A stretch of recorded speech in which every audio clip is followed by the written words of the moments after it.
everyone. Welcome to another episode of The Stone Genius. My name's Ro. I'm the Stone Genius. You know me. I'm often stoned. I'm always a genius. Oh yeah, it ends. It ends there. I forget. So for everyone that's listening, welcome back to the podcast. That is a new one. I told you I was going to do something pre-recorded because it was gnawing on me having to do a new entrance, and then I forgot what the end of that was and where I should probably pick up. So without further ado, you can hear the guest here, not here with me, but joining us from I don't know where. So that's one of the cool things too. So joining me from somewhere not in my living room in the studio, I want to welcome to the show, and I don't know a better title. I should have asked you this when we talked beforehand. I'm going to introduce you as an artist and an entertainer. Welcome to the show, Maxi Witrak. Welcome. Thank you. For the record, I'm calling in from LA, but man, it's kind of nice to think I could be calling in from anywhere. It is. I mean, because you mentioned earlier that the phone number that I call off of is an 813, which is my hometown of Tampa, but I'm not in Tampa. So when we spoke earlier, I said, sometimes we go down these tangents, and that's one of those tangents that, when I was saying it, I was about to say you were in LA because I just assumed that, but you know what they say about assumptions. Uh-huh. So, when I moved to LA, I was berated for not changing my Seattle area code because that's where I'm from. And they told me, if anyone sees an area code other than LA pop up, they're going to assume you're not serious about working in LA. And now I can't imagine anyone looking at a phone number and thinking, oh, that must mean they're tied to somewhere physical location. No. And the weird thing is I think about what younger people, and I'm 55, what younger people don't get to experience, don't get to hear. One of the funny things is I'll mention smoking, non, or first available. Like young people don't know what that means. When you used to be able to smoke in a restaurant, the question would be, do you want smoking, non-smoking, or do you not care? You just want and they don't. No one smokes inside anymore. So, some of those little things. I remember when phone numbers, no one wanted to switch companies because you had to change phone numbers. Yeah. And now you don't. So so it used to be where you had to switch phone numbers, maybe because of a regional carrier, and switch it so that you had an LA area code instead of your Seattle area code. Mm-hmm. So here's the weird thing. I told you about the 9 pages of notes that I had. Not a single one of them referenced cell phone numbers or anything else. Do you have 9 pages for most of your guests? I do not. 900 pages. No, Am I on the short side? No, you're on the. So here's the deal. Because I don't even know. I talked to our mutual friend, Tim Lytell, who a fan favorite here on the podcast. Hey, Tim. Hold on. I got something for Tim. As everyone remembers, Tim Lytell is the director and writer of the award-winning movie Man Baby. So, but excuse me, I had mentioned that I had watched a movie on TUBI. Because we were talking about, I think, our second episode together, we were trying to figure out, and he goes, we should do like a comparison of movies. So we decided to do Moonfall with Halle Berry, and it's a $168 million budget, and the TUBI original, Shark Side of the Moon. And here's the deal. So it was already a favorite of mine. And when Tim said that he knew you, so here's the deal. I literally had to wait. That's a wild coincidence. I had to wait like over a month before I was bold enough to ask him, hey, do you think you might be able to ask Maxi if she might be interested in being on the podcast? Because literally I wanted to yell that. When he said, I know Max, I'm like, what? So, yeah. I listened back to that episode because, well, I mean, later as the connections were being tied together, and I just thought that is too wild of a coincidence. I thought he was doing me a favor bringing it up and our mutual connection goes, no, no, no. Ro talked about it, and then Timmy was able to say, I know her. That's Oh yeah. crazy. So here's the deal. My wife very much she loves stars, movie stars, stars of any she's drawn to them. And I'm pretty indifferent. I've never really met. I've had the fortunate luck to meet plenty of people that of much renown, but I've never been like starstruck. And I don't know why, especially when Tim said he knew you. I wouldn't say nerd, because no one's gonna look at me and say nerd. But I did something. I geeked out. I nerd. There was something, but I will tell you. Fangirl? Yes. Hold on. Yes, that's exactly what I did. But it was just Did you just stop to look it up? No, I didn't. But here's the other funny thing is when he sent the introduction email to you and I, he had said that you were the star of his second favorite movie you were my second favorite star of a movie on TUBI, my second favorite movie on TUBI. And when I read that, and it was almost as that hard to get out of my mouth too. But when I read that, I was like, well, what is he talking about?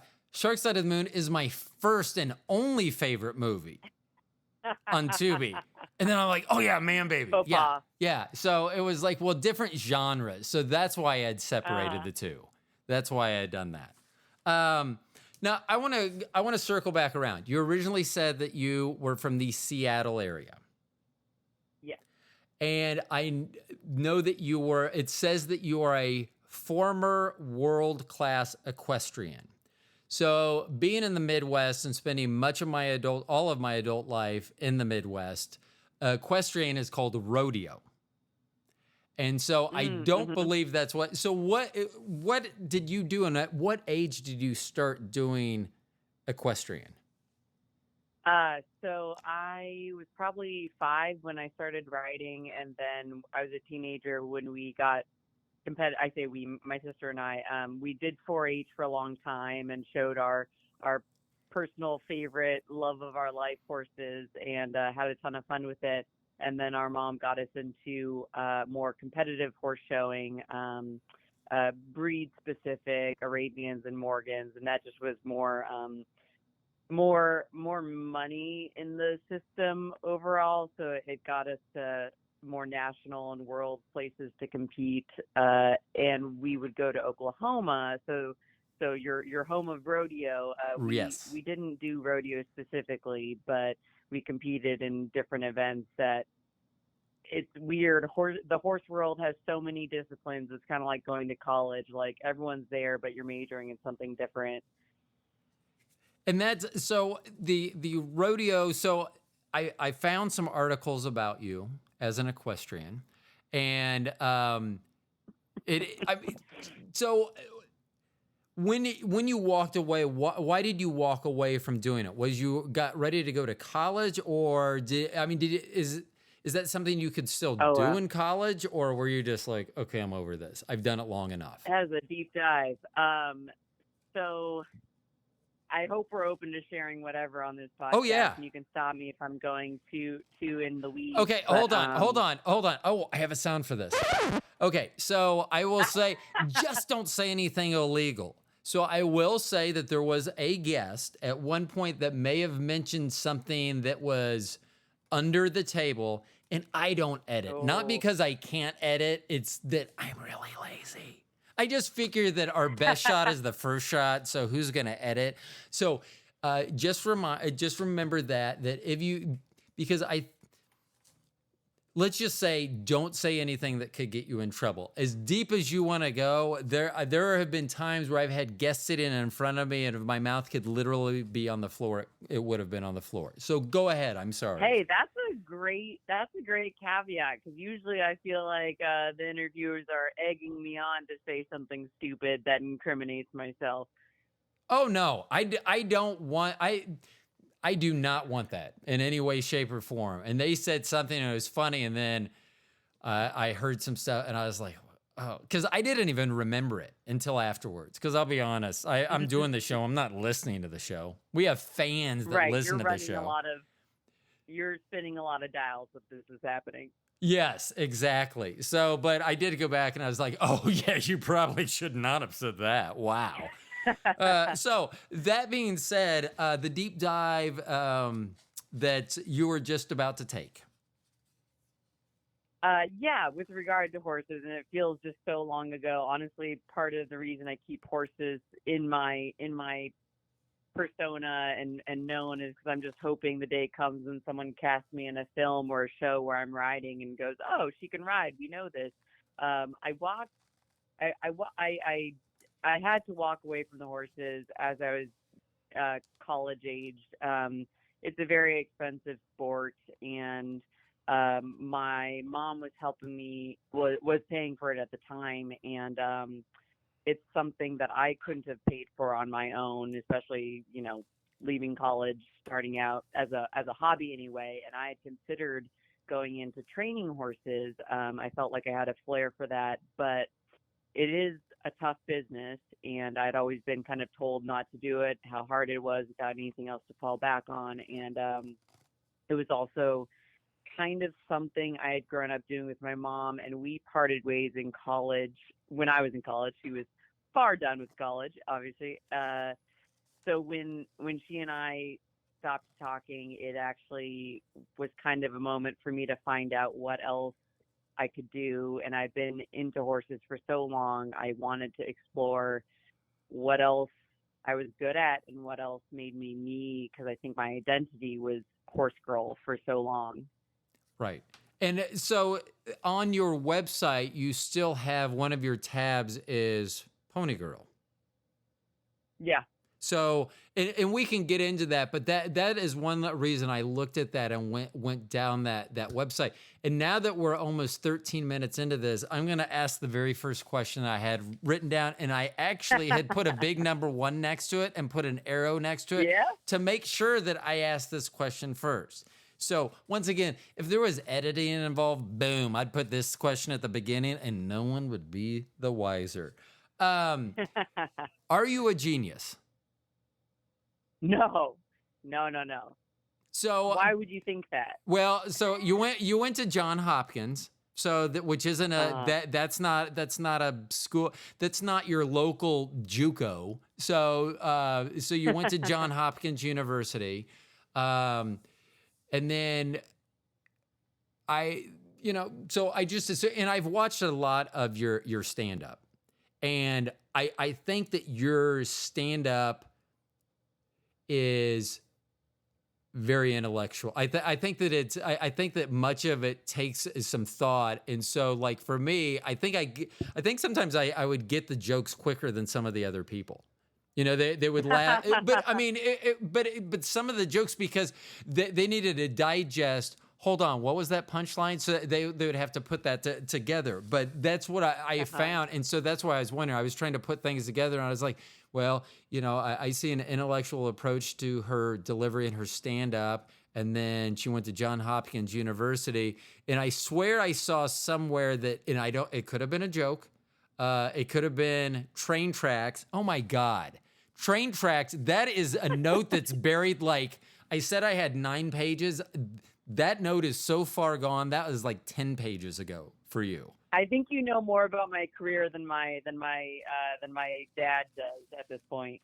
Well, so I will say I very much enjoyed everything that I found, but at some point I thought you said that you had applied to the CIA, and I didn't know whether that was true or not, because I think that I had read also that your major or your degree at John Hopkins was international finance ?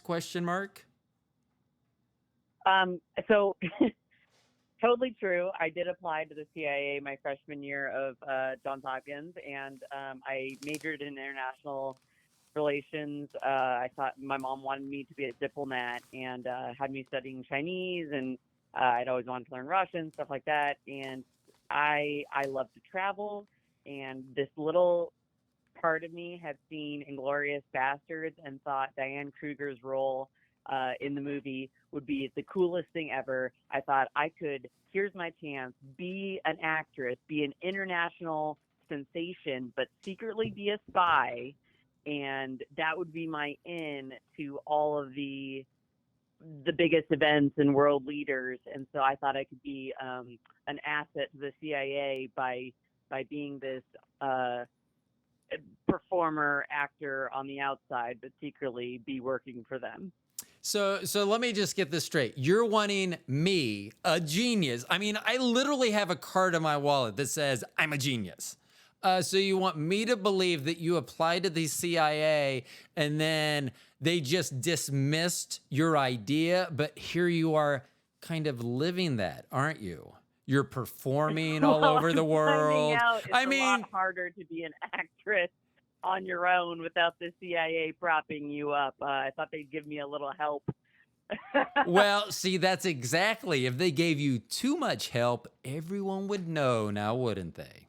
Real suspicious. Exactly. They're putting me through the slow build. So here's a thing that you could tie in. You could do like one of those movies about your personal life, but then like mix in fiction, or is it nonfiction? Whatever the not true stuff is, that's what you would mix in. I feel like as a genius, I should know that. It should really be on the tip of my tongue. I don't think it's anywhere in my head. It's nowhere. Are you a Mensa member or did you print this card yourself? Both. So former Mensa member, now a member of, we call it the Society. Hey, people. So the International High IQ Society. So that's what gives us a big international footprint, as a lot of those people listen in, because I believe that their minds run similar to mine, where we may veer off course every once in a while. So, so here's something I was thinking of, though. So I was pitching a movie idea to Tim, and I think you would be the perfect lead for it. It's about an assassin, so you tie it into the CIA. It's about an assassin. You're going to have to be based. Yeah, that works, because the CIA can't be on U.S. soil, so you got to be in Europe, that kills their target by a bidet. So you go in like you're a plumber, and everyone's like, that's strange. I've never seen a female plumber. And I'm trying to use a nondescript European accent there. And I know I didn't do a good job. But see, you would go in, and then it could be an explosive, it could be a shot, it could be anything. I'm not saying you shouldn't look into writing your first screenplay if you have not read. Have you written a screenplay? But you are saying that you want credit when it becomes a hit. Oh, I don't care. I have a lot of ideas up here that I throw out there, and they're free for the taking, because if I would have done something with it, I would have done something with it a long time ago. So here's how it comes up. I get this idea that I think is great. And I know that most people are saying, an assassin that uses the bidet, probably not great. But in my world, it's a great idea. So I'll sit on it, and I don't tell anyone. I don't tell a single soul. No, don't sit on it. That's how they get you. They kill you with a bidet. Hey-o. Hey-o. So much for smart comedy. Well, I know. No. That's potty humor. I got all the buttons, and I usually don't push them correctly, but I do have all the buttons. Okay, so I was correct. So was that on Train Traks that you were talking about the CIA, or do you remember? I don't know. It might have been another set. Okay. I abandoned it after it doesn't work for a while. See, and I can't wait. There's so many things. Like I say, I'm hoping that you'll be a repeat guest, because there's no way we fit this into. There's too many things. I mean, just like Tim, the last time, Tim and we had a subject to talk about, and it took us 55 minutes to get to that subject. So, well, we're just exploring. We are exploring. Hold on. I got to circle back to your former world class. What's the difference between, is it just practice, the difference between a former world class and a world class equestrian? Oh, I guess I don't want to claim to be currently active in it. Okay. So here's my question, and I am going to preface this. I did tell you before this, if there's ever a question I ask and you don't want to answer, that's fine. So here's my thought coming from a guy. If we see a world-class gymnast, we are looking at him and going, ooh, that would be fun. Because we think that for some reason that translates into the bedroom. So as a world-class equestrian, and here's the exact note, and this was written days ago. As a world-class equestrian, should your cowgirl and reverse cowgirl also be world-class? So I used to hate when guys found out that I was a horse girl because they go, oh, horse girl, and just immediately think like dominatrix, and the easiest joke is like, ride me. And that's why guys are horrible. I mean, guys are horrible. A college guy I was making out with, and he was like, I guess he knew a little something about horses and was like, are you posting on me? Which is, it's when the horse is trotting and you're kind of like standing up and down and up and down. And it was the most boner killer moment that ever happened. Like, oh my gosh. Yeah. Like, okay, dude, you have your fantasies. That's fine. Well, it's just, I don't know why when guys see a gymnast, they're like, oh. And so I just thought about that. I don't know why that question popped in my head. It goes both ways. I used to scan Bumble and see, a dancer. I don't want to be with that. He's going to be too good for me or be able to flex in ways that I can't. Okay, so I've been with my wife for 27 years. I don't know what Bumble is. I'm guessing, is it a dating app or a hookup app? And even that, I was faking. It was actually OkCupid. This is way before that. Just a dating app. Yeah. Oh, okay. Yeah. My God. My wife, if she would have met me with current technology, she would not be my wife. That's all I'm going to say. I mean, I had to leave her messages back in the day, like on a home phone. And so you knew that I would just leave it and I'd be like, well, I hope she got that. You would just leave one. I mean, I would be, it would not have been pretty. And we've talked about that before. And she has agreed that if she met me today, she would not be with me. No, that's not supposed to be funny. Okay, so hey, healthy dose of appreciation. Yeah. Okay, so you have you ever been tested to be a genius? No, I skipped first grade and skipped a couple classes after that. But see, I think you're selling yourself short. So, and that's one thing, and I don't know about Tim, but Tim's become a favorite of mine because he's very easy to talk to. So I don't know his IQ, but I would assume it's fairly high, and that's up there. You know, and you haven't let me down yet. Granted, we're 23 minutes into this, and so you still have plenty of time to let me down. Oh, good. Thank God. Oh, here's a new note that I literally wrote. This is the last note I wrote before I called you. There was a headline about the Malaysian government reaching out to Interpol to try to arrest an American comic and she told the joke in New York City because she told a joke about the flight Air 370 that disappeared. Have you heard about this? No. I mean, I wonder if I know her. Well, and I did not write down her name. It literally was right before the end. This will be great. This will be a great segue into all my next questions then. But I just thought it made me think, are you now more cognizant of jokes, whether it's cancel culture or someone coming up on stage and doing something physical to you? Are you more aware of that now than maybe you were in the past?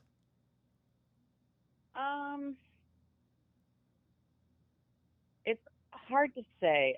There are jokes that I write and I look at and I just say that's just not worth it. And I don't think I don't think there's any joke so good that I could write that'd be worth receiving physical harm for. Right. I don't want to, but I don't think I back away from topics or things for fear of that. if I am in a backwoods somewhere town doing a gig, I am aware of my surroundings though, and I try to not say anything too inflammatory on purpose. But like now people are whipping out their cell phones and filming shows and saying God knows what in the comments, and it's too much to keep track of. Like I could easily have trolls and haters who hate my guts and just not be aware of it. So I kind of have to operate on the assumption that I'm fine and that there are people who like it, and I guess I can't really take the time to worry about the repercussions, and I would hope that I don't accidentally piss off anyone who really could do something. Yeah. And that's the weird thing now is you don't know who will go off. And so it's better just to, it's not worth it. And that's where, so that's one thing that a lot of geniuses and I guess others as well, if you don't want to claim to be a genius, but they look at that so many people will just be like, well, I have the right to say this. It's my First Amendment right, so I can tell this joke, but is it worth it? If something were to happen to you, was it worth that joke, that laugh? Because I've tried stand up a couple times, and laughs are not easy to get. And for one to be borderline, I could never see it being worth. I mean, just me personally, I could never see it being worth it. Yeah, and I mean, I on principle want to die on that hill sometimes, where I'm like, I have the right to say this, and I don't think that can be disputed. But if it's not getting laughs, or it's not making the people I want to laugh, then I just don't think it's worth, of all the things I could be talking and joking about. Then as a comedian, why am I telling something that's just gonna enrage people or get silence instead of actually bringing joy and laughter? Right. I don't want to have to clown for people and tell only the dumbest jokes because of painting with primary colors and like just going for the basest laugh. I do want to innovate, and I do want to find new things that make people laugh in an original way, but I also can recognize when I'm getting out of what my intent is to do. And right. And the reason I say intent is because I see people clap back at comedians online all the time saying like, stay in your lane, you're a comedian, tell jokes or shut up, and like that's your job. And it's like, well, we're artists, we can flex all over the place, and we can have an hour special that dips into something emotional or dips into something touching, and not have you laughing every single second of it. But I do go back to like, well, why am I doing this? I want to bring joy. I want to make people's lives a little lighter for a moment because they're heavy, like put down their burdens for a second. So the calmer part of me goes back to like, what am I trying to do here? Right. Yeah. I mean, and I'm not sure it said the joke or anything that this woman said. And so you had mentioned that, you said you may talk to her. I noticed that many of your recent gigs, is that what you call them when you do a show? Or shows? I guess that could work too. But it seems like a lot of them currently have been on the West Coast where you're based out of. But I do know that you not only nationally, but also internationally, because that answered one of my other questions. Do your jokes sometimes have geographical limitations, which it sounds like they do. But another question that I wanted to ask was, when did you first try stand-up? Okay, so for both, I can tackle both. Jokes, my jokes do have geographical limitations. Culturally, some will go over better than others. References may not be understood. There's times where I can just change the name of a grocery store and it's immediately understood what I'm talking about. Right. And also, sometimes I just have the material that I have, and if it doesn't go over with that demographic, I can't do that much to change it on a dime. I first tried stand-up at an open mic with a personal trainer I had a crush on because he heard that I was getting into comedy, and he asked me along to an open mic. And so I went, and then he started bringing me along to shows, and I thought we were dating because I thought he was just using stand up as an excuse to like hang out with me. Right.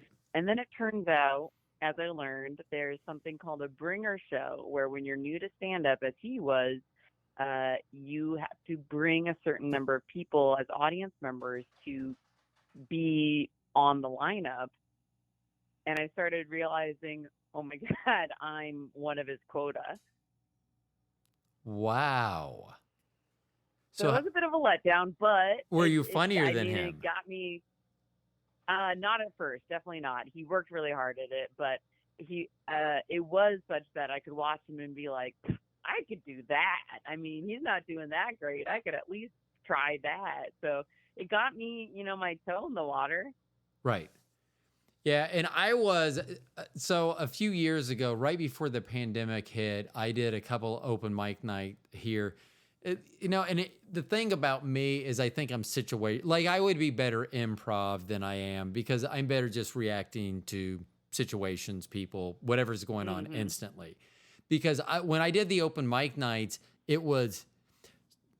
made the mistake of I was watching it and some of the people they were bombing so badly, I was like, I could do this. I mean, I could get at least one laugh, which I think I was able to do, but it was the same joke. So but I was able to do it. And, but it was difficult. And I didn't understand why people would take their phones up there or notebooks up there cause it's it's difficult. I'm not able to sit down and write a joke. I don't think so. I mean, I probably could if I really tried, but that's just not how my brain works. And so it's amazing that people actually, go to open mic nights. So, I mean, you had to be very compelled. What was the driving force besides being the +1 or the quota? So so you still had to get up there on stage. So what kept you going back to there and going on stage? What did you get a certain thrill? What kept you going back? Well, so part of the reason part of the reason I was even sniffing it out was an acting teacher had suggested it. It said, "Had you ever tried stand up?" Because I was kind of the funny person in the acting class, and acting was going really slowly. I was getting a little bit, but just not really sure what I was doing. And I'd created some short films and tried to create my own content as they advised you to do. But I just felt like I was constantly asking for a handout, and I just wanted a little way to take control. And stand-up seemed like something that I could try on my own without needing anyone to give it to me. So I wanted to see it. And I guess, thankfully, it's those beginners' earplugs where you can't hear how bad you are. And I just thought I was crushing it all the time. And I felt competitively like I was doing so much better than the guys. Like there were these guys that just were kind of like gross, but they were getting to get up there and do it. And I felt like, well, hey, I deserve to be seen and heard because these guys are no more special than I am, and they're definitely not more funny. So I just had this like misplaced competitiveness in me that wanted to keep showing them up, I guess. Do you think you've written your best joke ever? Do you think that's already been? You don't? So do you think you'll know? Do you think that you'll write a joke and be like, "Yep, that's the one"? I don't know if I'll ever. I think my best writing of single jokes is behind me because I would put so much into one specific line. But I think my best construction overall is ahead of me. Nice. Does that make sense? It does. Yes, it does. I look back at some jokes I wrote and I was like, holy shit, I don't think I would even arrive at that today. And yet now I'm tinkering with where things go and fit into each other and how callbacks can come in and how I can mislead them in the greater picture rather than just a one-liner. and it's a lot more satisfying to be painting the entire picture rather than just the one object. How consistent are your shows? When you've locked down the material, is it basically you're on autopilot and just saying the words just kind of come out of your mouth? Or are you trying every night to do little tweaks here and there? I'd say every time I prepare for a show, little tweaks occur to me. And at some point I just have to say, stop it, Maxi, like stop reworking it, because you're going to forget all the changes and just lose it. I don't go in with a rote script, or a script by rote, I mean. Right. I'm pretty loose to try new things in the moment. What I'm learning as I'm progressing through the business part of stand-up is that if it's not taped or televised, there's a lot more room to go off script, try different things. And as long as you have that solid material to fall back on when the occasion calls for it, where you need it tight,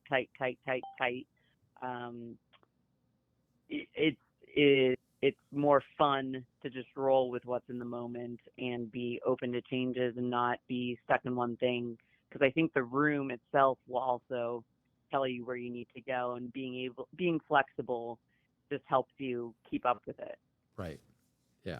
So the creative process, so a lot of my creative process is based on the strain that I'm smoking in the moment, because we can, it is, because we can tell when it's not creative, because I'll go to sleep, I'll stay asleep all night. But there are other times where, so just so that you know, getting ready for this, and I've really downplayed because I don't know how it will sound, and it's being recorded for posterity, or it's just being recorded. So, but I stayed up. I think I got an hour of sleep last night. I think I was up until, oh no, I was up till 6 a.m. writing. And then when my wife got ready for work, I go, or as she was getting ready, which gave me about an hour. I go, I'm going to lay down. I go, will you make sure I am on my feet before you leave? Because I knew that I had a lot of it. It's been a lot of fun going down, because you are so diverse. I mean, we talked about a little bit about your early life and in college and equestrian, which we didn't even do deep dives on that. But, comedy, and we haven't even scratched the surface of many of the other things that you do. So that's what's kept me going. And it's been awesome. And my problem is, and I told you this, I will write something down and then I will rewrite it. And I think that's why I would be bad at stand-up, because I don't think I would ever be happy. I don't think that I would get into that groove. I think every time my set would be different, my jokes would be different. And if the first couple times I tried it was any indication, probably the continued silence, that would be the only thing that'd be the same. No, your willingness to edit it would be a great strength for getting it more and more polished and getting it to a better place, because so many comedians are unwilling to stop and edit. Once the joke's done, they just keep it forever. But it does make you suffer a little bit more when you're constantly churning on something, and then you have papers and notes everywhere because you've written 500 versions of the same bit. Oh, see, and I said that I don't write jokes. I tried to write a joke and I didn't even put it in because it's on one of these past pages that I'm not looking at. So I was going to talk you about remember it? Yeah, so what I was going to tell you that when I did stand up, when I was on stage, it didn't go very well, but my wife and I did the full stand up thing, and I went back home and I masturbated in front of her. Isn't that? Oh, okay. That's not the laugh I was hoping for. That was more like a eesh. Hold on. That was more. You could have just had me press this button. Well, you were so seamless. I didn't know you were starting the joke. I thought you were starting to tell me a story, so I wasn't listening for it. Yes. So that was going to be the joke. So whoops. Yeah. Well. No, but it was funny because when I tried it, I felt bad because I'm pretty sure there was a guy that put his phone down to record it. And there were some, like, just the audio. And there were some people sitting next to us. No, of someone else's Oh, good. set. And so they put the person on stage put their phone down, and I think they were recording their set. And Uh-huh. Some guys, right after they started, had sat down next to the phone, didn't know it was theirs, didn't know anything. I don't even think they knew the phone was there, and they were just trashing this person. And I felt really bad Ooh. because that was probably recorded, and they didn't know that, which it doesn't make any difference. I mean, at least they're up on the stage. And these guys, I don't remember if they got up on the stage. That was the weird thing, too. It seemed like, and now that you mentioned the +1 thing, it seemed like it was people on the stage and then their friends. It wasn't like someone just going, I should go to open mic night and not know anyone there. Uh-huh. Uh-huh. I mean, that's just how it feels in Kansas. Have you ever performed in Kansas City? No, I had to skip a show there. Okay. Well, yeah. Well, you missed out on some of the best barbecue and a pretty good place. So I was going to ask this also. I had written this down, and this was the final note today. Which are worse for you on stage, hecklers or non-attentive people, like people on their phone or talking to the people that are next to them or something, not paying attention to you? Definitely the people who are non-attentive, because they're being disruptive by, they'll talk to someone next to them or get up in the middle of your punchline and head to the bathroom and clink tables or something. But there are people who are trying to be helpful, and they're hecklers. They're still hecklers. They just think they're helping when they like give answers to questions you didn't ask. Right. Oh, see, I wouldn't be able to handle that. Ugh, people. Yeah, I do. There is a Kansas City, there is an improv group here that does like workshops, free workshops on Saturday mornings. And if I had any initiative to get up at 9 a.m. on a Saturday morning, I would probably go there. I just think that would be fun. Oh, here's another question that I have. Do you enjoy, because I believe that a lot of your shows are going to be in the evening, maybe even late in the evening. Do you enjoy the lifestyle that comes with being a stand-up comic? Excellent question. I do not. Have you ever enjoyed it? I mean, yeah. I really like going to bed early and then getting a full sleep so that even after a full sleep, when I get up, it's still early enough in the morning to tackle the day. Right. But if I have late shows, then I gotta shuffle around that. Or if I have nothing but a late show that afternoon, then I'm just staying awake and trying to keep my energy pumped up. So I have to like go to a show or something first just to keep my energy in stand-up zone. It's not so bad, but there are nights, if I'm doing multiple nights in a row of it, that it really runs me down. For the most part, though, it's fine, and I have a lovely boyfriend who cooks very well, so often I'll come home to dinner or soups made for me, and that gets me through the late shows. So do you go out on the road very often? Like doing multiple shows, like a tour, go out on the road and cover the Southeast or something like that? Or have you ever done that? Right. I haven't done an extended length thing. I'll usually get a cluster of shows in an area and book like if I book a date, then I'll book things around that. If I go out of town for a festival, that's probably just going to be a standalone thing of several days. Maybe some Wednesday, Thursday, Friday, Saturday, Sunday if it's a long festival. I'm doing Seattle next month, and I started with one date that paid me well enough to justify me going, and then I contacted clubs around, or clubs I know of in the area, about their availability for the surrounding dates. So now I have like 4 shows in a row on the same week that I can pack together, and that's how I do the road, just in little spurts. What is your favorite thing to do in your downtime when it's on the road? Oh, I love to just wander, and especially the smaller the town, the better. I love to go for a walk. I love to go find where the grocery store is and and a coffee shop, and just the anonymity of the hotel room, and just having nothing to do and knowing that I am being paid to do nothing that day but prepare and do my show. It's it's like a vacation. I'm working, and I've done a lot of work up to that point, but once it's showtime, that's kind of like when you're training for a marathon, and the training is the hardest part. The running the marathon is actually like the celebratory part. It's still work. Right. You're still working hard, but like the real grind of it is over, and now you're on show day. Right.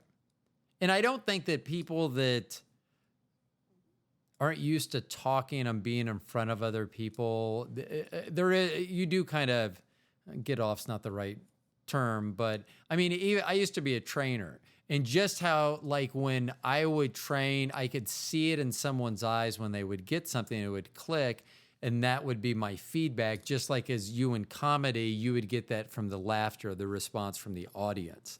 That's how you would get that. Mhm. So I wrote this down, man. See, and I keep writing questions down as we go, probably another page or two. I have a question about posters, though. So on your Instagram, which I haven't mentioned yet, it is at Mad Maxi, which is MADDMAXI. There were a lot of times you'll put your posters and of upcoming things, and you're always Mhm. front and center. Is that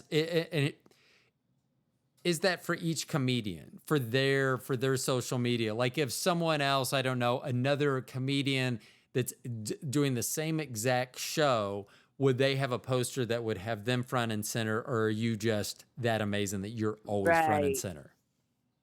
Usually it depends. Usually you're provided with like a group flyer of everyone on the show, and some comedians will redo a flyer with their themselves centered.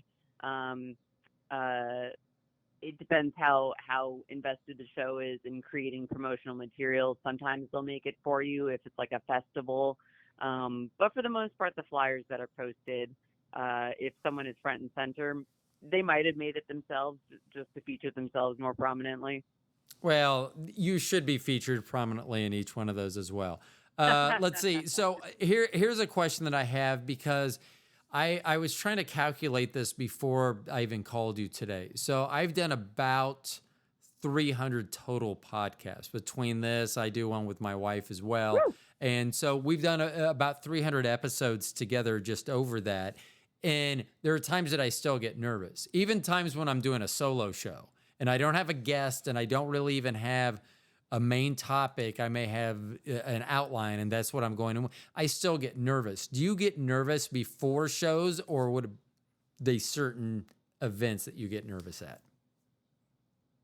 Um, it depends. I will get nervous either before a show that I've heard have stakes of some sort, like if it's being taped and I think the tape is going to be used somewhere, or and I'm worried I'm not prepared enough or not tight enough. That worries me sometimes. But and sometimes if I've been hired to do something I don't think I'm comfortable doing or up to the task of, that'll stress me out and make me a little nervous. But for the most part, if I'm showing up to do my job and I feel prepared and comfortable, which is most of the shows that I do, if I'm doing just a little bit of time that I know I can fill well, um, then I just go and enjoy, and I'm not really nervous. No. Do you have any sort of pregame ritual or a pre-performance ritual that you do? So mine is listening to music. So I'll put on.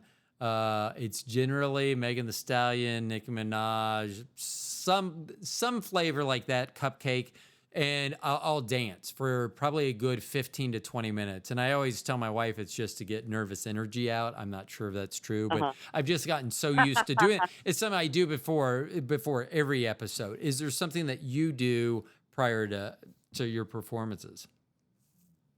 I I just like to watch the set before me and see what's happening in the room. I don't personally have a pump up, but I make sure to go to the bathroom because the need to pee is my least favorite thing on stage to feel besides hunger. So I have a snack, I check my teeth, make sure I don't have any crap in them. And yeah, I just kind of try to get in tune with the energy of the room. I've looked over my notes at that point. I know what I want to say, and then I just start to absorb it, like what the moment is and what the energy is, and if they said anything that I want to tag off of, just so I'm completely present. So how often does your feeling about a performance, so you're watching the performances in front of you and you feel Mm-hmm. like, wow, the audience isn't as engaged as they probably, like, you feel like they should be, or maybe they're not loud, and there seems to be something. Do you ever change, like, you're like, oh shit, I thought I was gonna have a great show and now I'm nervous, or I was nervous but they seem to be laughing at the stupidest stuff. If this guy's making them laugh, then I'm gonna just kill up there.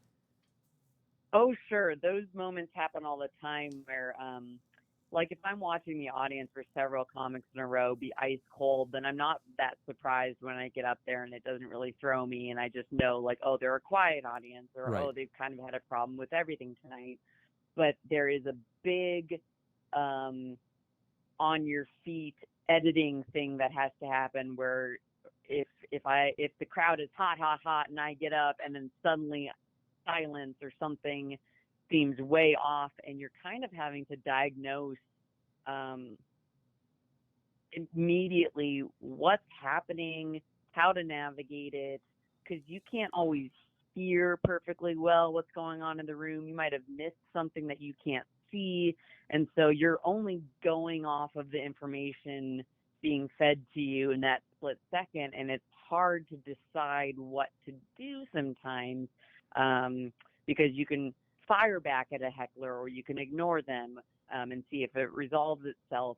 You can keep going with your set and hope that maybe you're imagining it, and if you call it out, sometimes that helps, like, whoa, we didn't like that one. Sometimes the audience appreciates that, or sometimes you're imagining what transpired, so when you say that, you throw them because they're going, what, we were having a good time, what are you talking about?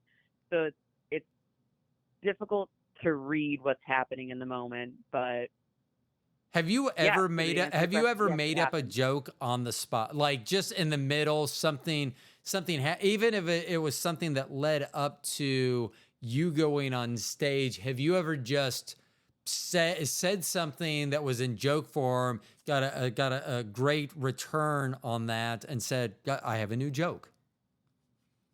Or does it always have to be more constructed than that? No, not at all. The greatest thing is when something comes up in the moment. Sometimes it's hard to recreate, though, if it was so Spontaneous. specific to someone calling something out at you and you yelling back or Right. making it up. Sometimes it becomes a part of the set, and sometimes it's just too specific to that moment. Okay. What is your least favorite thing about doing comedy, stand-up comedy right now? Um, Probably the business aspect. It's really difficult to, it's possible to market yourself as a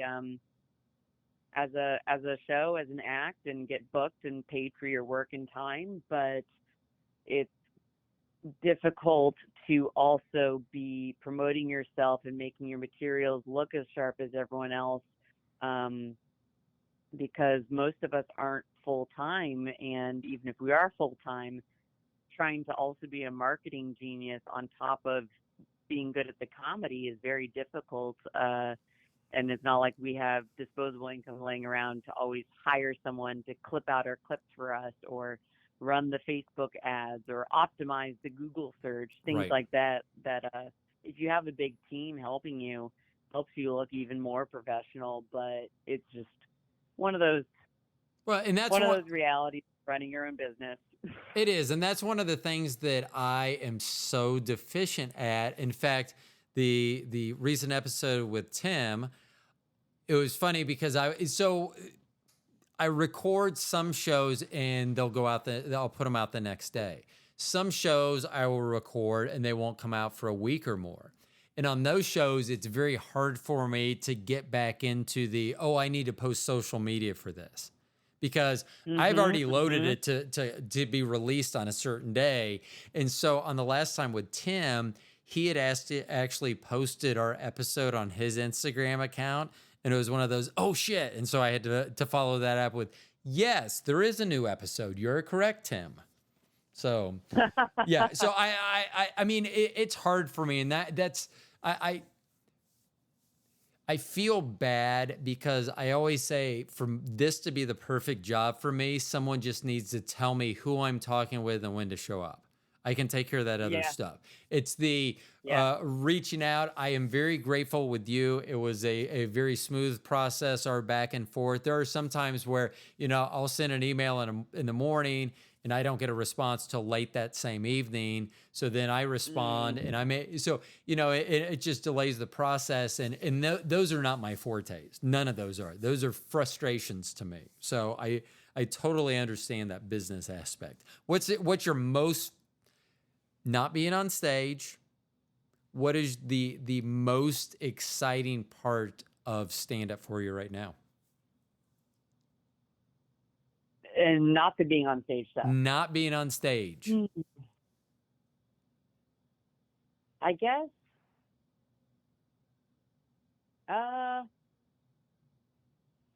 Could you stop being a comic? So you don't have to answer that last one. Could you stop? Like, could you just say, you know what? I don't want to, I'm going to focus on my modeling. I want to focus on my acting. I want to focus on my band. I have all these other things I could do. I don't want to be a comic anymore. Well, could you turn that off? The thing is, I have my answer, but it's tempered. My favorite thing about being a comic, even when off stage, is I want to say freedom, that there's still a shred of people believing comics get to say what they want, speak freely, and back it up with their thinking. And there's a freedom in knowing I can be the weirdo and it'll be celebrated, and I can have these sharp jokes and it'll be celebrated as being a witty writer or my intellect. But, we both know not everyone feels that way about comedy. So it's not totally universal to say, but I do love the idea that I can create something and people will respect my work. Yeah. Not everyone gets to say that for what they do or have that feeling. Even if people do respect their work, that feeling of being appreciated for putting it out there, that is something that I hope I always get to keep in some form. And I think it's difficult too, because I think some people think that if you're funny, you should just be able to write jokes or do that. But they're different things. And you're able to incorporate both those, do the delivery and write the jokes at the same time, which, like I said, I've tried to sit down and write jokes and it did not go well. So I wanted to ask about acting, because you had mentioned in comedy earlier that you were, I believe you said that you were in an acting class, and that kind of led you into comedy. So you were actually doing acting first. Was that that obviously was your first love. Is it still your first love? It is. I've learned now how different it is from stand-up. At first I was just doing the stand-up to support the acting and maybe as an angle to get more roles. And now it's taken on a life of its own. But I do still love acting. I do enjoy crafting a performance.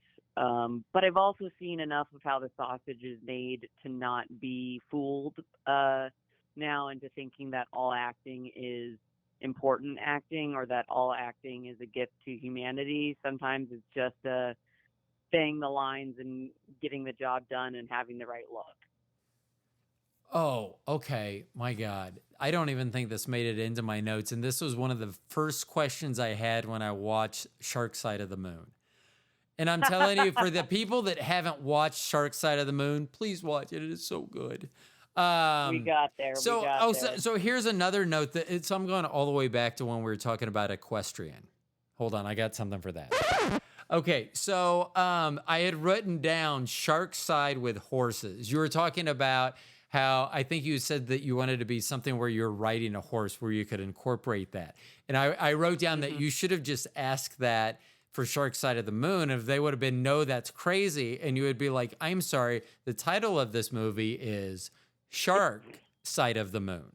So, yeah, how would it be crazier that I happen to have my horse with me exactly. on the shuttle? So here was my question. My very first question I ever had when I saw you and the other cast members.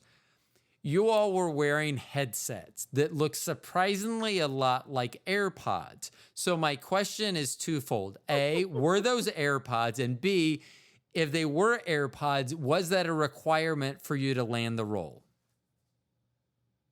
Oh, boy. They were indeed AirPods. They were borrowed on the moment because we realized we didn't have any other way for these voiceovers that were supposed to be coming from the PA system of the ship to be communicated. So that was just the fix in the moment.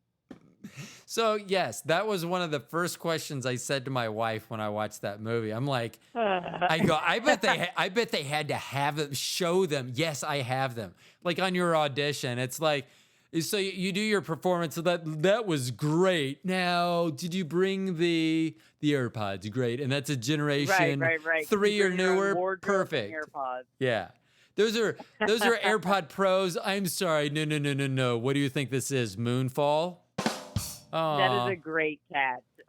No, I think it was some poor crew guy who, as we were standing around and couldn't start the shot, was like, I mean, here, how about these? And we're like, yep, that'll work. That is so funny. So here's some of my notes under your acting career. First note, do you have any astronaut military training? No, but my dad was a hunter and made me do my hunter safety course when I was younger. So when I came to LA to act, I went to a gun range to get more comfortable and took a course, get more comfortable handling firearms, thinking I would maybe look more realistic if I ever got cast in any role holding a gun. Yeah, and who knew that role was going to be on the moon? I don't think they didn't teach me about throwing spears in the gun safety course. Why didn't the spears float away?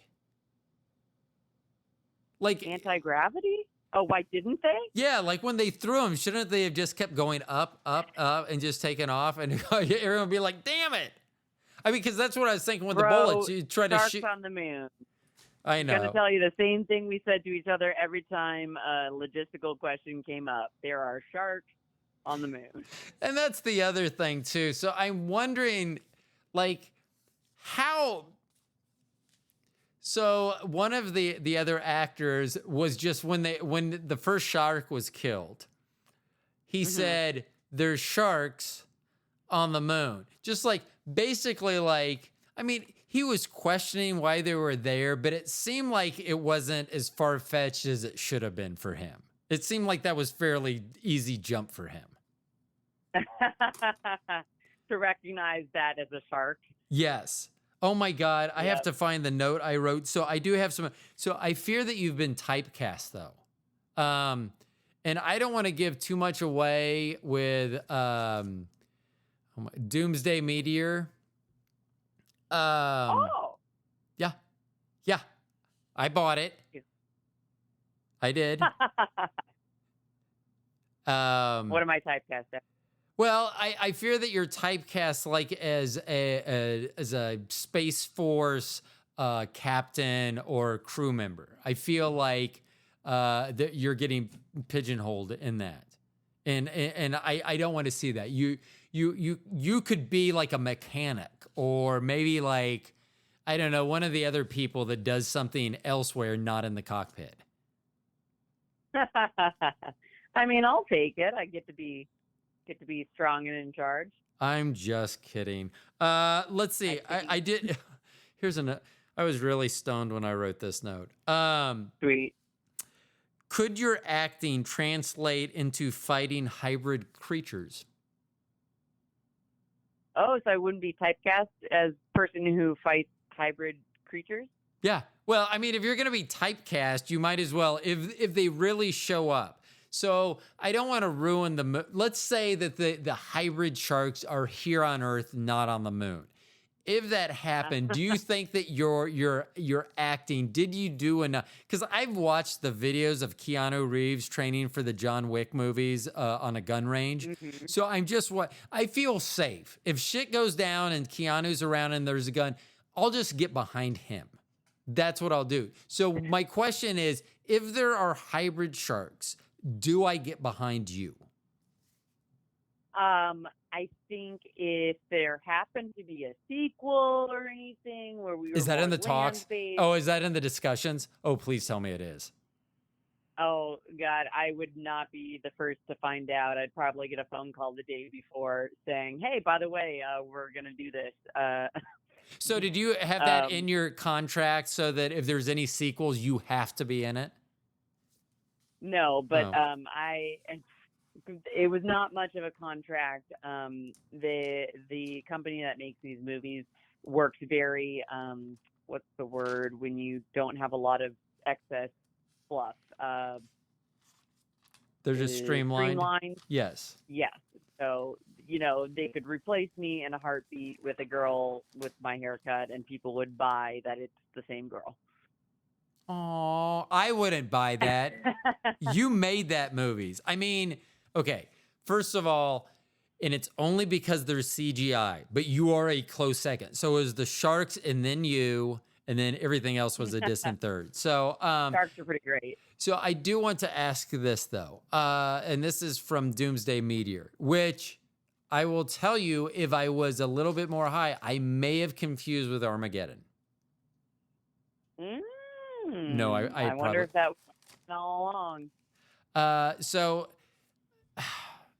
can I do any spoiler alerts on that movie? I mean, is that Sure, I don't. Okay, so first of all, maybe the greatest death scene ever put to recording in this movie. But here's my I thing. have strong grip strength, right? You do. I mean, almost scary. I mean, like, I feel like if this was a video podcast and your boyfriend was in the background, he may be like making eyes like, yes, scary grip strength. But here's what I didn't understand. I could not believe that they killed you off. First of all, it's you. Secondly, how do they give you the line? And I should have said this line and asked if you knew what movie it was from. Are you referring to "I'm Coming in Hot"? No, but this is one, and I'm telling you, this is like Hasta La Vista, baby. That's the only one that comes to mind. But you know what I'm talking about. You said, if I don't, Earth dies. And I'm like, what? Because then you go outside and I'm like, and you did save the day. I mean, you didn't save the day, you saved planet Earth. So I mean, it's a Tuesday for me at this point. I know. And that's my fear, that you already feel like you've been typecast because now you don't even care. Melt to the side of the space shuttle. Oh, it's a Tuesday. I mean, wow. Yeah. You've become a real diva. Just in this past hour and 10 minutes. Strength. I've become very clingy. We'll also offer as a spoiler alert or a teaser. I will say that I was it was a chore, and by chore I'm not sure that I was able to accomplish it. I'm not sure I watched the remainder of the movie after you passed. I mean, it was a combination. I was sad because I did not see that coming. I honestly didn't. If I would have been prepared, I probably emotionally could have handled it better, but I didn't see it coming. And then after that, I'm like, I don't care about these other people. They can live or die. I know. Seriously, that was, I couldn't believe, I actually wrote I'm not even sure you had died yet. I don't even think you had exited the space shuttle, hurtling it. I don't know. Yeah, your grip strength, very impressive. But I had written that down. If I don't, Earth dies. And then this is what I wrote under it. ...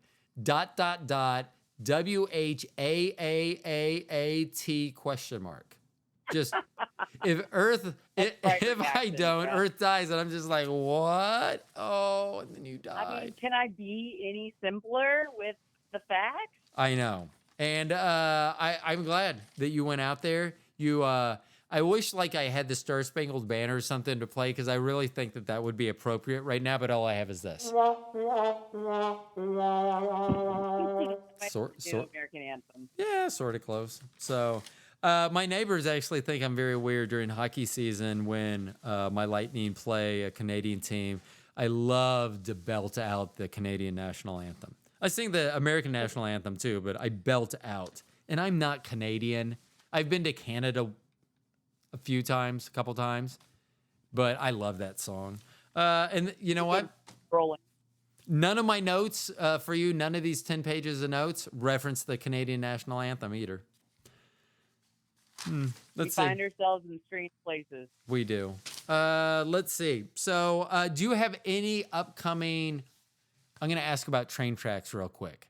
So, Train Traks was it a YouTube special or where did that originally come out on? Oh man, Train Traks came out on YouTube originally. I was putting out one episode at a time. Did I make it to 2 seasons? Do you I'm want not sure if I did one. explain to the audience real quick what Train Traks was? Oh, sure. Oh wait, you or me? You go ahead, explain. You'll do a better job than me. No. It's such a love of mine, and now I just can't believe it's been so many years since I did it. But when I was starting stand up, I was kind of this misplaced competitiveness. I was just kind of watching comedians complain about, oh, this was a bad room and that's why I didn't do well, or oh, someone opened the door during my set and that's why I didn't do well, even if they were bombing the whole time. So I had a bit of a chip on my shoulder about like people making excuses. So I took comedians that I thought were really great and could withstand anything and don't make those kind of blames on the crowd. I took them down to the LA subway with an amp and a microphone, and we did stand up on the subway for audiences who didn't know we were going to be there. And the good comedians were good no matter what. People sometimes tried to fight them. Super ballsy. That was because so... you're stuck in a tube. Those doors shut and you're stuck till the next stop. Oh yeah, it was wild. We had my camera guy and his assistant like running onto the trains with us, and then we'd run off and I know that there was at least one episode that you were not comfortable with one of the other writers. They got out, and there may have been on more than one episode, but that was like, I was like, man, because nowadays you would hear about those things getting, confrontational or physical or something like that. Because and even back then when you record, I thought it was a great show and it was very ballsy. But like you said, the people that can slay no matter where it is. And I mean, it was great when it hit. We had so much fun watching these comedians just like be able to roll with whatever came at them and still get laughs, and it was so fun. But comedy aside, we could have left the comedy out of it and still had an insane show, because there were a lot of dicey moments that didn't make it into the episodes. We had to cut them down so much to just the highlights, but it had an element of danger for sure. Do you have any of that video? Do you have like any like background like B-reel and stuff like that still, or is that all disappeared by this point? It's all long gone. My camera guy, Tyler, he's the best. And, at this point, I don't think he would have kept the drives with all that extra stuff on it anyway. But he got his apartment robbed later on in the season and had to buy back some of his equipment. Not buy back, but buy some of his equipment to replace it, to finish it out. And so yeah, a lot of the original footage, like some entire episodes were taken, unfortunately. Yeah. I mean, I very much enjoy that. Would you ever consider doing like even one episode of a flashback and see how that does and compare it to those episodes that you did back then? Or you had that ever cross your mind? You mean like try to go down and Yes. shoot it now? Yeah. No, I think it's gotten more dangerous. I think danger is danger, but I think people would feel even more comfortable now fucking with us and, messing with us. And What? I'm sorry. Did I you don't just know. apologize for saying fucking? I'm So still- here's the thing, and we didn't discuss it. You didn't ask it, but generally guests will ask. They'll be like, "Is it okay if I curse?" I'm like, "Yeah, that's fine," and then they never do. They'll self censor themselves. But yes, you can curse. It's okay. I don't think I would have as much to prove going down now. Now I know more, and I know that a bad room can ruin your set, and that sometimes the audience can be a shitty audience. But so I'm not trying to put people down in that way as much. But it was fun while we did it, and I hope that someday I get a show of my own or a reason to highlight comedians that I like who need some exposure or just mess around with my friends and get paid for it would be really fun. Well, so that's going to kind of lead to my next question because you're talking about, being able to promote other comics. And it sounds like, being a good person and all this that's trying to help. So my question that I wrote down was, have you ever walked off the stage and the next guy's getting ready to go up and you killed it and you just walked by him and said, "Suck it." Like, or said something that were like, good luck on that. Have you ever done that to someone? No, have I? I don't think so. I think there's too much shared understanding of like how hard it is that I think that'd be a real dick move to do to each other. And also anyone who's good enough to kill like that probably doesn't have the smallness of character to then need to Dang it, look at that. A polished answer. Hold on. Talent and being a good person don't always go hand in hand, unfortunately. But the people who, are nice and work hard, it shows. And the people who are shitty and feel inferior usually have a limit to how good they can get, I think. Yeah. I'd like to think. So I'm going to do one final question. So I hope that, because I still have like 9.5 pages of notes left for you. So I hope that you'll be able to return to the podcast sometime. But I want to ask, final question, who is one comedian today that you would pay to go see? Or is there?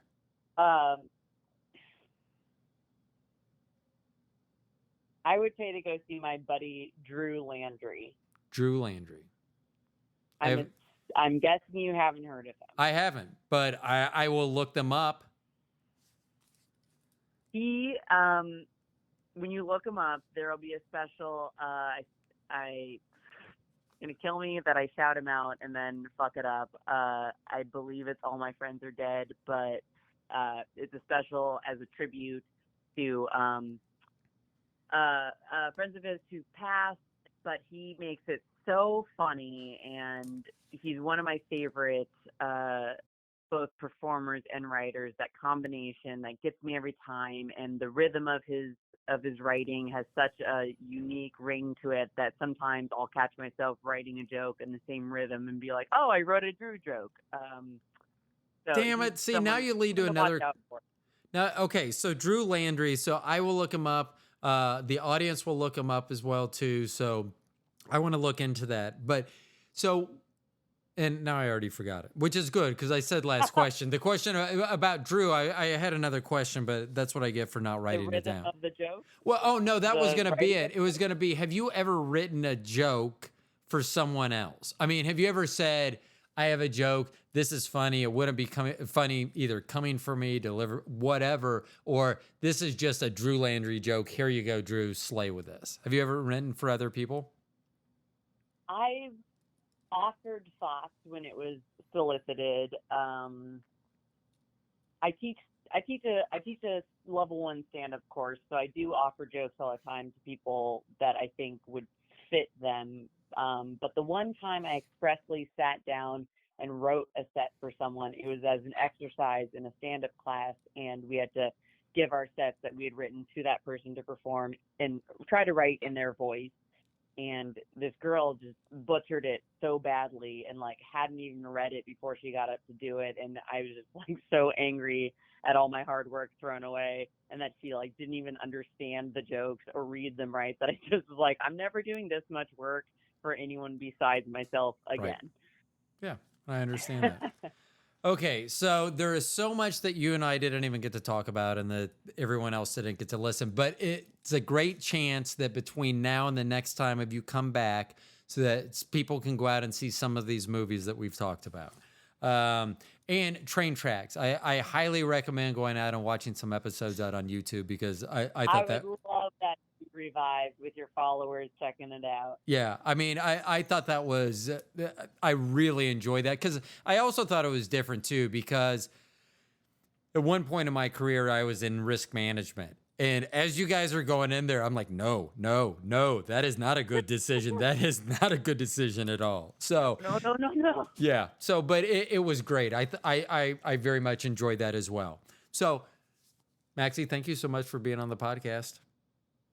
Ro, you've been super fun. Thank you for having me. Thanks for doing a deep dive into so many areas. That was a lot of fun. Well, I appreciate you being on here, and I appreciate you. And Tim knows this. You have my number one movie on TUBI. It was just funny when I forgot that his movie was there too. Oh, well. So I really appreciate you coming on. For everyone, let's see, your Instagram is at Mad Maxi, which is MaddMaxi. And then your website is Maxi Witrak, MaxiWitrak.com. They can find out a lot more about you. Yeah. So it was, I will tell you that my nervousness generally, as soon as I open my mouth and I talk to a guest, it wears off. I will tell you, it took a while to wear off with you. So I very much appreciate you being on because I've never been like this before, and hopefully I'm not like this again anytime soon. It wasn't bad. All the shark fighters. Yeah. So yeah, and that's one last thing. That when we texted back and forth last night, and I made a comment about, this is one thing I hate about texting, is you said, well, I won't bring the spear. And then I was like, no, do bring the spears. And that's all I said. And I thought that was hilarious. I was laughing hysterically out loud. I was literally LOLing. And then I was like, man, I hope that, because I was like, I hope she understood that was just I don't know. Because when I read it, I was like, that kind of sounded creepy too. So I apologize if that was creepy. In this biz, you got to give everyone the benefit of the doubt at least once. Yeah, I appreciate it. I thought it was funny. Yeah. So, hey, I appreciate you being on the show. Please follow on Instagram. She's wonderful. We didn't even get to talk about your trip you had a recent trip to Paris, I believe. Yeah, we didn't even get to talk about that. That was a half page of notes that we didn't even touch. So next time, definitely. So for everyone else, thank you so much for listening to the program. Our guest today was comedian, entertainer, artist, Maxi Witrak. And for everyone else, thanks for listening. We'll talk to y'all soon.